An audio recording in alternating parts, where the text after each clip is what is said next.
সরস্বতী পুজোর দিনও আমাদের বাড়িতে সরস্বতী পুজো হয়েছিল। আমার ঠাম্মাই পুজোটা করেছিলেন একদম ঘরোয়া করে। আগে যখন ছোট ছিলাম তখন আমাদের বাড়িতে মা সরস্বতীর পুজো হতো সময়ের সাথে সাথে। এখন আর করা হয় না, ঠাম্মারও বয়স হচ্ছে, তা ঠাম্মারও বয়স হচ্ছে তাই পারেন না উনি।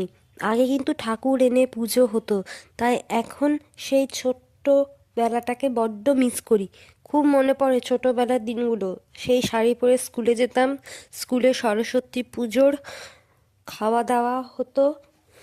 উফ, সেই সব দিনগুলো মনে পড়লে আজও খুব কষ্ট হয়।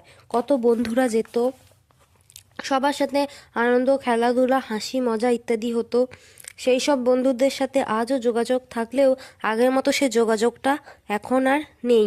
সবাই যে যার মতো ব্যস্ত হয়ে গেছে। যাই হোক বন্ধুরা, আজকে তোমাদের সাথে অনেক দুঃখের কথা বলে ফেললাম। ভিডিওটা ভালো লাগলে লাইক, কমেন্ট, শেয়ার এবং অবশ্যই সাবস্ক্রাইব করে দিও। পাশে থাকা বেল আইকনটা প্লিজ অন করে রেখো, যাতে আমি যে কোনো নতুন ভিডিও আপলোড করলে সবার আগে তোমাদের কাছে পৌঁছায়। তো that's it for today. Bye bye.